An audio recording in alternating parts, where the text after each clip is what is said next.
E aos poucos e rapidamente este dia passou. Caminhamos agora para a nossa última convidada do segundo painel. Eu chamo a doutora Helena Vieira, Diretora-Geral da Política do Mar. Boa tarde a todos.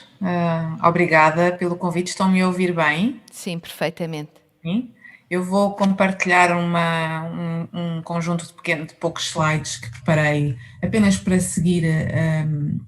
a minha intervenção. Julgo que não há problema, certo? Sim, tudo bem.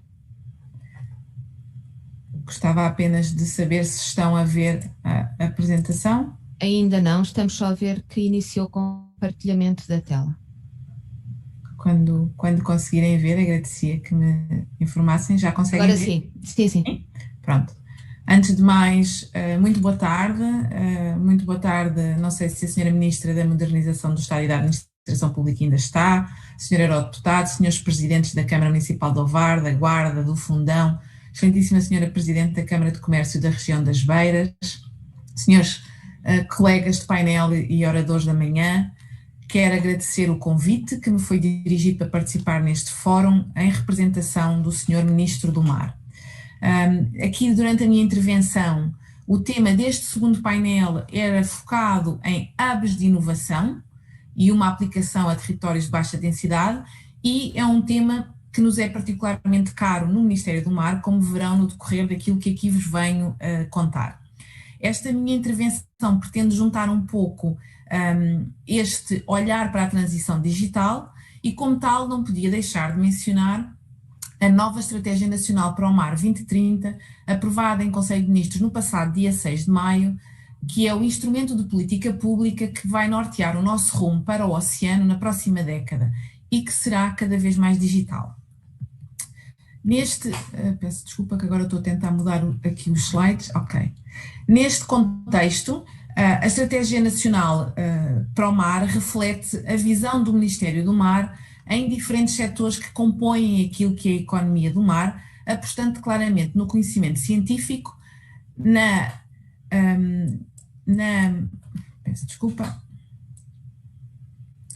no conhecimento científico, na conservação e restauro dos ecossistemas e num paradigma de desenvolvimento económico assente em modelos de economia circular e sustentável. Mas o que tem a Estratégia Nacional para o Mar a ver com a transição digital e hubs de inovação?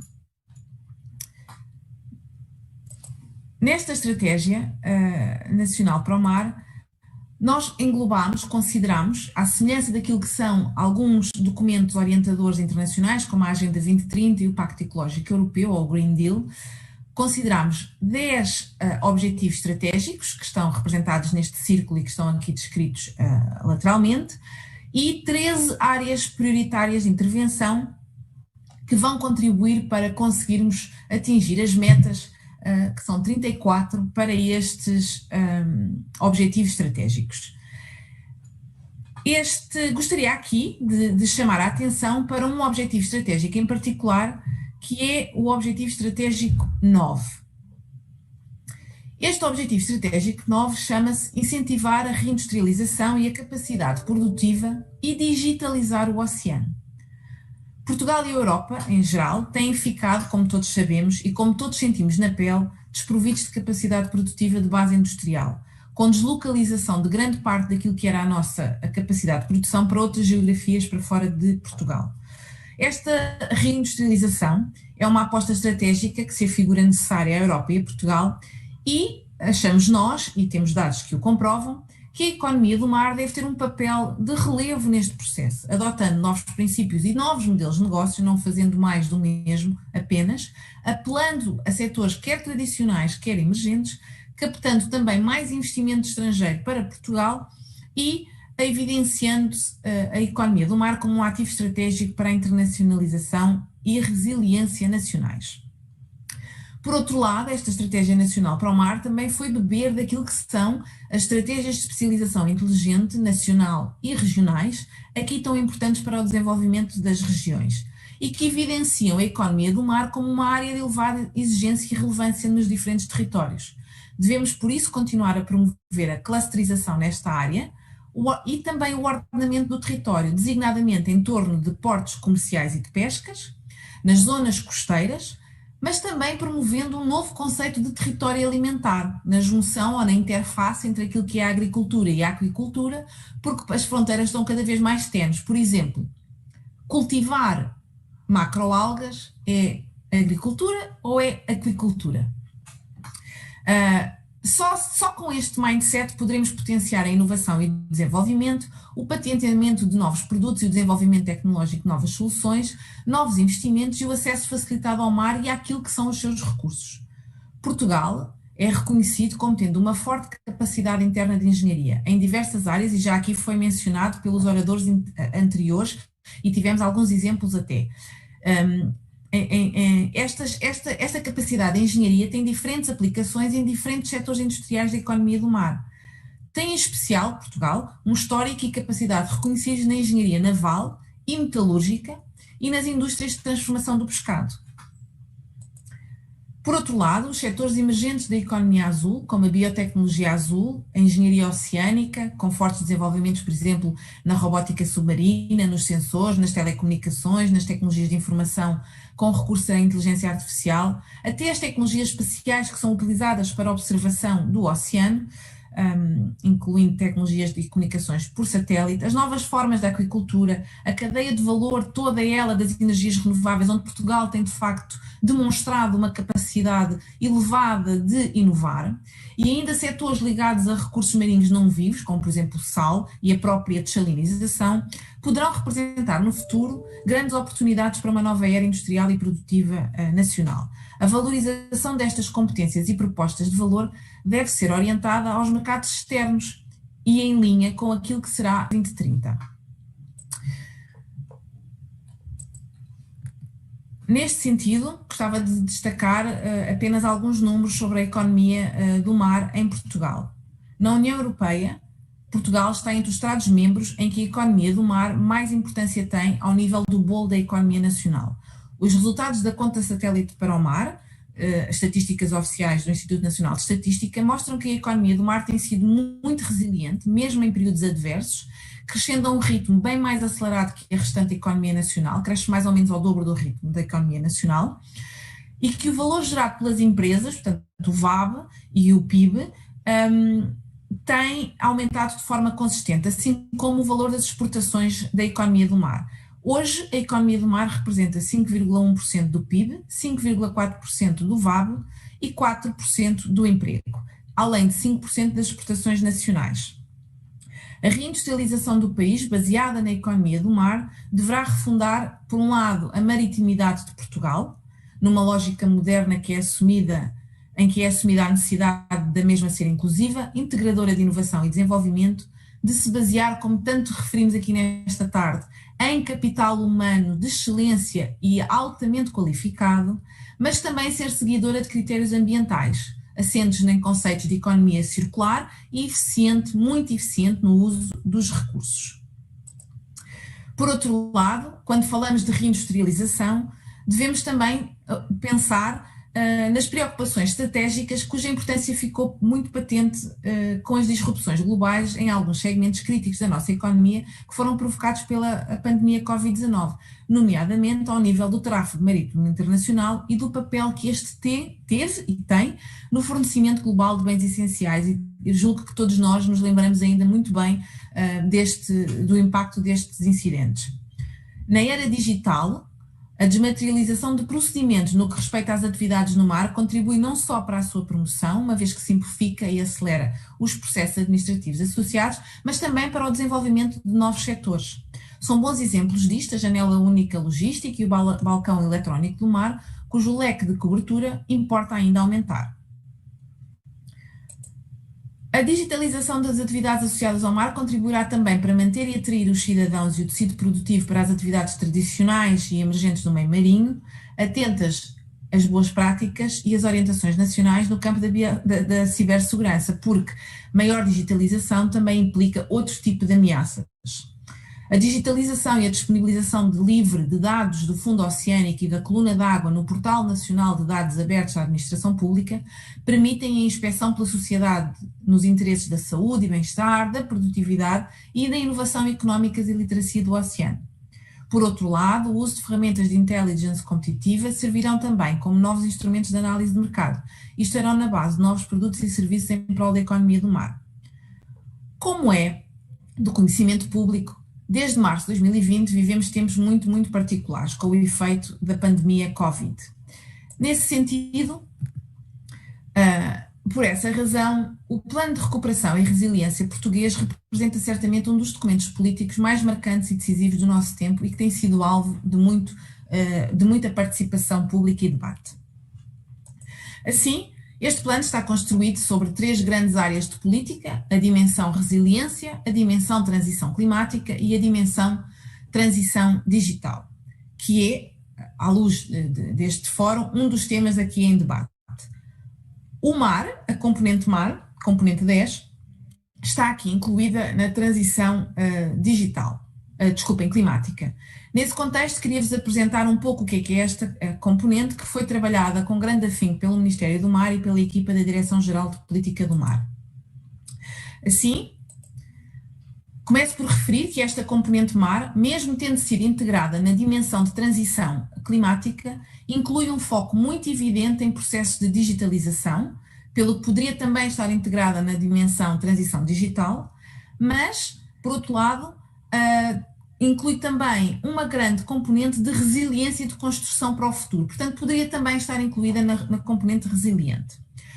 Dentro do PRR está previsto um investimento direto na economia do mar, no valor de 252 milhões de euros, e que deixa em aberto, além deste investimento direto, um conjunto de outras possibilidades competitivas de financiamento para os stakeholders do mar nas outras componentes.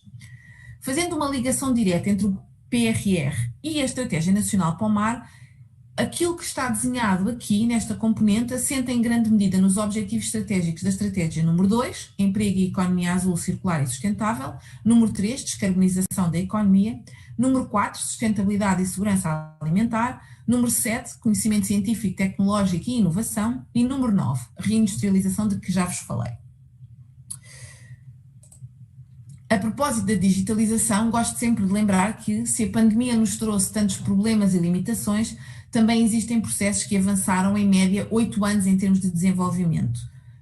com os novos modelos de trabalho que aqui debatemos. A crescente digitalização é sem dúvida um destes processos. Neste sentido, a componente mar prevê uma importante componente de digitalização, nomeadamente ao nível de serviços e desenvolvimento de competências digitais na formação de marítimos, mas também ao nível da digitalização das atividades da pesca, com o objetivo de monitorizar a atividade e recolher informação científica o mais atualizada possível. Quero-vos falar em particular, e porque este painel da tarde é sobre hubs de inovação, deste investimento que se chama Hub Azul e que inclui também ele uma componente ou uma dimensão de digitalização e robótica importante, sendo de destacar, por exemplo, o Polo do Porto, com um novo centro de comando e controle de veículos não tripulados para apoio a atividades no mar.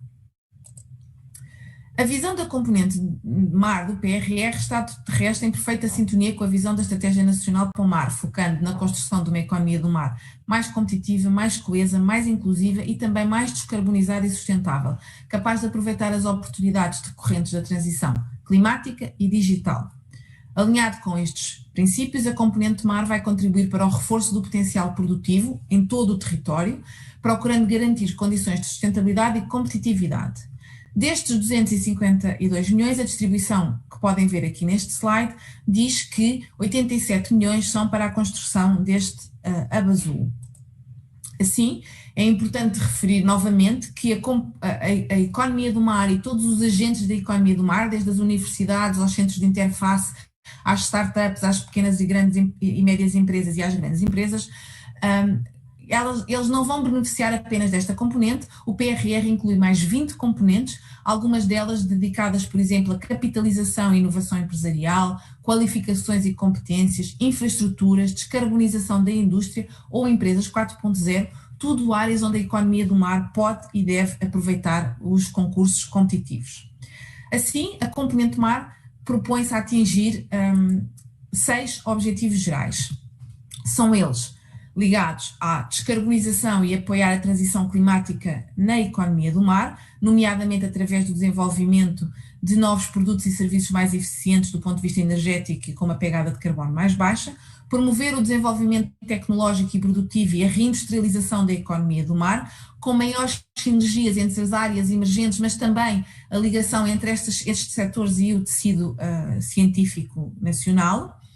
Promover a coesão, e isto é muito importante para este fórum, a coesão económica, social e territorial, nomeadamente com a descentralização do Hub Azul nos seus vários polos territoriais, mitigar os efeitos económicos e sociais da crise pandémica, criar mais emprego, dinamizar competências e capacidades para as transições gêmeas e promover a segurança e garantir a vigilância daquilo que é a enorme extensão de plataforma marítima portuguesa. Não querendo estar a elencar exaustivamente todos os componentes desta secção do mar, gostaria de falar então do Hub Azul. Nesse sentido, o Hub Azul tem previstos 7 polos no território português, sendo que gostaria de chamar a atenção para os polos de Aveiro e Peniche na área de intervenção da Câmara de Comércio da região das Beiras, e que contarão com investimento na ordem de cerca dos 11,5 milhões de euros. Além destes 7 polos, o Hub Azul inclui ainda um conceito de formação que falei há pouco, chamado Blue Hub School, composto pelas escolas Náutica e Formar em Lisboa. Nesse sentido, o Hub Azul pretende integrar-se investimentos em polos de infraestruturas novas, mas também de recuperação de infraestruturas já existentes, sejam elas infraestruturas costeiras, laboratórios, zonas de teste com acesso ao mar, locais para prototipagem, espaços de incubação e alavancagem de empresas, que, conjuntamente com a criação de um modelo de negócio em rede de todos estes polos, pensado nacionalmente e com gestão regional e central. Cria-se assim então uma plataforma física e virtual em rede de um ecossistema empreendedor e inovador em torno destes hubs regionais, num grande hub nacional, para desenvolver uma economia azul mais tecnológica, mais robusta, mais verde e azul, com foco na proteção da biodiversidade e dos biorrecursos marinhos. Estamos a falar numa mudança do paradigma na promoção do investimento no mar em Portugal, porque potencia não só a transferência de conhecimento entre a academia e as empresas, mas acima de tudo o desenvolvimento de novos modelos económicos mais sustentáveis. Assim, o Hub Azul inclui infraestruturas em terra e no mar, disponibiliza também acesso a horas de navios de investigação oceanográfica para estudo científico ou para experimentação de soluções inovadoras em contexto real, seja portanto, no mar, inclui a criação de zonas reservadas às empresas e ao seu desenvolvimento tecnológico e pessoal ou de equipa, zonas de interação para facilitar e incentivar a transferência de conhecimento, zonas de trabalho coletivo e zonas de trabalho partilhado para permitir dar escala e fazer investimentos que uma empresa sozinha não poderá fazer. Para além destas novas PMEs e startups, também o Hub deverá integrar grandes empresas que serão vistas como faróis de fomento ao desenvolvimento, que procurarão nestes ecossistemas empresariais as soluções necessárias para o seu negócio. Este formato híbrido, entre PMEs e startups, grandes empresas, centros de interface e universidades, contribuirá para atrair então novas empresas e investimento direto estrangeiro e aumentar a projeção internacional da economia do mar portuguesa. Além disto, queremos incluir neste Hub Azul uma rede de biobancos nacional de biorrecursos marinhos, com uma infraestrutura dedicada e digitalizada de mapeamento e acesso externo, permitindo o controle dos seus usos e a distribuição para a exploração comercial e científica com retorno para o país. Como referido ainda, o Hub Azul prevê uma estreita ligação às universidades nacionais, principalmente às escolas com formação superior direcionada para o mar e centros de formação profissional, no conceito da Blue Hub School. Entrando um pouco em detalhe nos 2 polos que dizem mais respeito aqui ao Fórum das Beiras, o polo de Peniche e o polo de Aveiro, gostaria de dizer que no polo de Peniche No Smart Ocean Peniche, que é o Parque de Ciência e Tecnologia do Mar, este investimento aqui pretende reforçar a capacidade de apoio a startups e projetos empreendedores e será feito através da construção de um conjunto de infraestruturas de suporte que permitem a dinamização de programas de aceleração, incubação de empresas em fase de nascimento e fase inicial de desenvolvimento e o scale-up de algumas tecnologias e processos para a economia do mar por ter acesso direto também ao mar. Por outro lado, o Polo de Aveiro, e aproximando-me mais geograficamente deste fórum, o investimento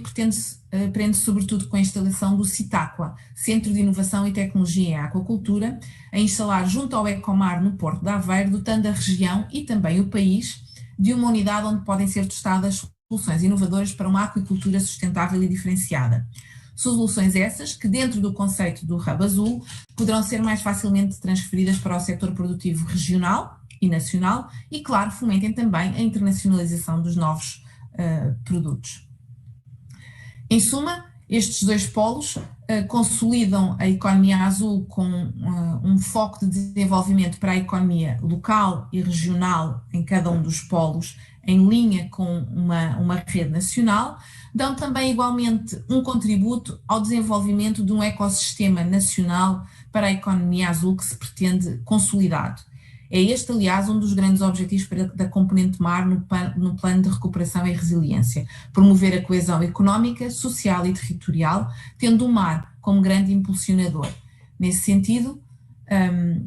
termino desejando muito sucesso para este novo período de transição digital que se pretende auspicioso, inspirador e inovador. Muito obrigada.